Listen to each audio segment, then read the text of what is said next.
engraçado como existe por parte da esquerda esse discurso, né? Nós somos seres sociais, mas os primeiros a gritar, os primeiros a quererem impor as suas ideias através do grito, da falta de educação, são justamente eles, né? Então, será que está faltando mais creche para a esquerda, né? Para eles terem mais essa habilidade social, né? Para ter uma conversa decente?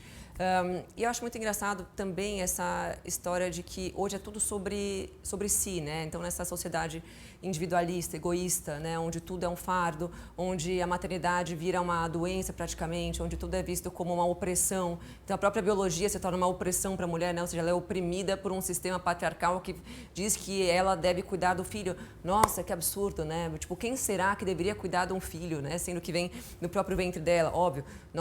Um filho vem, obviamente, de um pai e de uma mãe, então ambos deveriam cuidar dessa criança de maneiras diferentes, né? Afinal, são seres complementares, um homem e uma mulher têm capacidades distintas, né? Deveriam se completar na educação de uma criança.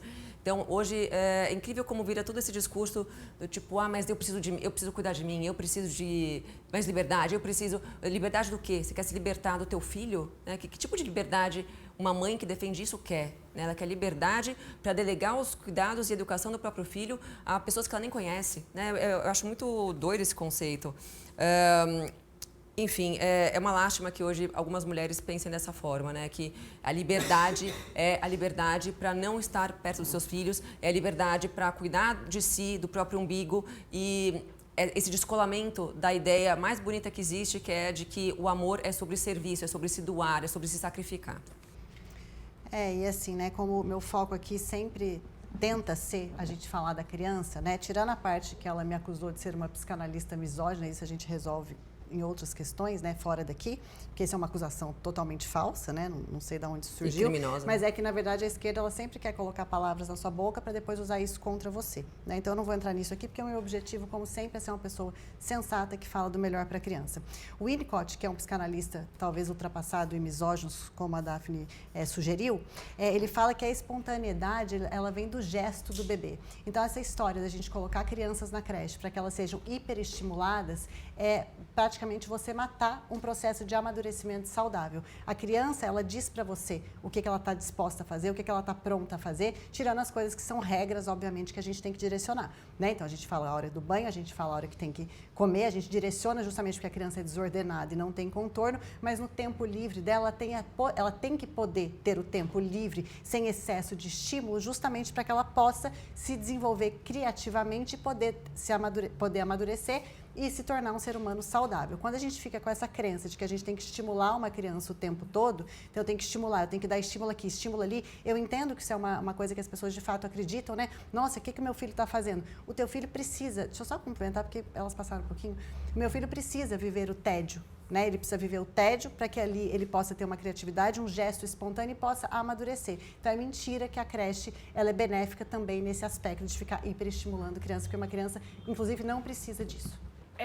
Eu falei, Fernanda, não que você é misógina, eu gostaria depois que você voltasse o livro, voltasse o filme e desse uma olhada. Eu falei que a linha psicanalítica apresentada aqui Não existe não isso. Não falei você, falei a linha psicanalítica. E isso eu reafirmo. Reafirmo. Mentira, né? Não é uma mentira, é uma avaliação. Aprenda a lidar com avaliações. Essa é uma avaliação. Uma linha psicanalítica em que diz que os problemas nos seres humanos são causados exclusivamente pelas mães, ela é, na minha análise, misógina, sim. Não falei da sua conduta, não falei de você. Falei da linha psicanalítica e isso eu reafirmo. Eu gostaria de poder falar no meu tempo. É o tempo das... Eu gostaria de poder falar no meu tempo. Falar que, né, que falta creche, né, falta educação para a esquerda porque a gente precisa de se impor no grito, é porque não se entende o conceito de minoria social. A gente precisa de se impor no grito, de ir para as ruas, de gritar, de falar, de fazer ato, de tudo mais, porque nós somos uma minoria social. Ao contrário do que tentou ser falado aqui durante todo esse debate, né, que a esquerda está dominando o mundo, nós não estamos, quem dera inclusive, não estamos, né? A gente é uma minoria social, a gente batalha muito, muito, muito, como foi o exemplo aí do debate da escala 6x1, para a gente conquistar mínimos direitos de dignidade, e nós somos uma minoria. E por sermos uma minoria, a gente precisa de falar muito mais alto, a gente precisa de lutar muito mais para conquistar as nossas posições. É muito triste para mim, como feminista, uma feminista de criação, eu sou feminista desde que eu me entendo como uma pessoa no mundo. É muito triste para mim, uma feminista, verem mulheres, né, aqui fazendo o uso, né, do amor, do afeto, que podem sim estar envolvido na maternidade, a relação como algo para desculpar a gente da exploração que tem, né, da mulher, da mãe, no trabalho de cuidados, né? Para mim é muito triste, é a barata falando do inseticida, né, torcendo para o inseticida vencer, porque é justamente o que a gente luta. Isso não quer dizer necessariamente que uma mãe não gosta de ser mãe ou que ela não gosta de estar com o filho. Não, as pessoas são multidimensionais. A gente precisa de várias coisas para ser as pessoas que nós somos. É muito injusto que apenas uma parcela da sociedade tenha o destino traçado e a sua personalidade, a sua multidimensionalidade tolhida para que ela viva um destino, uma função, um papel que apenas uma parte da população acha que ela deve viver e não ela dentro de si. Então, assim, se você é mãe, se você cuida do seu filho, gosta de cuidar do seu filho, mas também gosta de fazer coisas por você mesmo, também gosta... A maternidade não precisa de ser isso, ela não precisa de ser você tem que, como foi falado antes, você tem que saber que você vai sofrer, não precisa. E é por isso que a gente fala.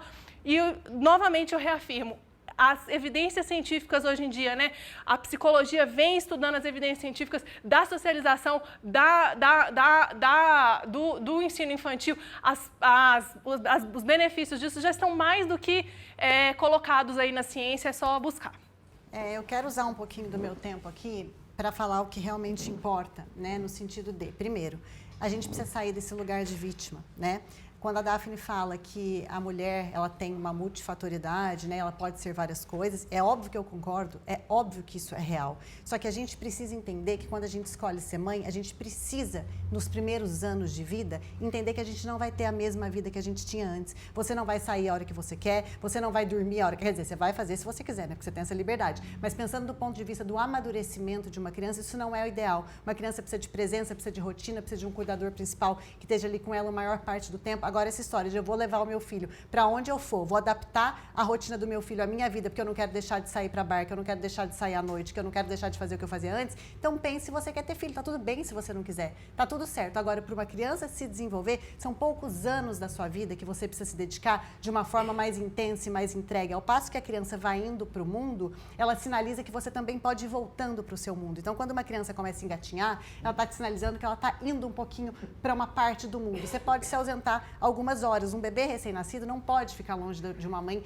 nem um minuto, porque ele não consegue existir sem ela. Então, se a gente olha o desenvolvimento de um bebê, que ele começa a comer, que ele começa a engatinhar, que ele começa a caminhar, que ele depois vai para a escola, que ele começa a se relacionar, a gente vai voltando a ter a nossa vida. Agora, essa ideia infantilizada de que a gente não pode abrir mão de nada, porque a gente, então, essa ideia infantilizada de que a gente não pode abrir mão de nada, que a gente tem que viver tudo como a gente vivia antes, porque senão isso se torna um fardo, se torna um sofrimento, é muito triste, de fato, isso ser incutido na cabeça das mulheres. Então, eu estou sempre aqui pregando para a gente olhar a necessidade da criança, porque nós, adultos, conseguimos resolver as nossas frustrações. Uma criança não consegue lidar com frustração porque ela não tem condição psíquica, nem de amadurecimento, nem emocional para isso. Então, eu acho uma judiação a gente não se colocar nesse lugar e dar esse passo para trás, como o Winnicott dizia, que é dar um passo para trás para que a tua barriga cresça para frente. A tua barriga se torna o centro do teu mundo quando você engravida, justamente os teus órgãos alargam.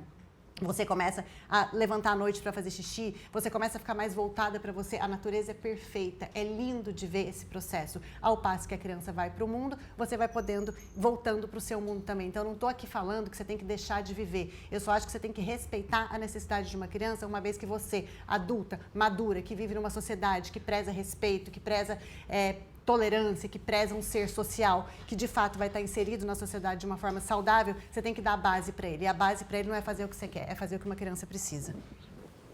Falei demais, desculpa. Não, muito bom. Teria uns 20 segundinhos aqui. Não, acho muito engraçado só ela falar que, a Daphne comentar que o amor pode estar associado à maternidade. Isso eu acho, não preciso nem comentar, só queria dar uma ênfase nessa frase. Mas realmente, né, é a geração de muitos direitos e zero obrigações. Né? Não à toa a gente está vendo aí um crescente número de atrocidades, como a mãe de pet, a mãe de bebê reborn, né? Porque de fato as mulheres querem sair para encher a cara no bar e estão pouco preocupadas em ter alguma obrigação em servir um pouco ao próximo. Né? Não, então eu queria ressaltar uma coisa aqui na fala, tanto da Fernanda quanto da Pietra, elas não colocaram em nenhuma vez, que é a educação infantil é um direito das crianças em primeiro lugar.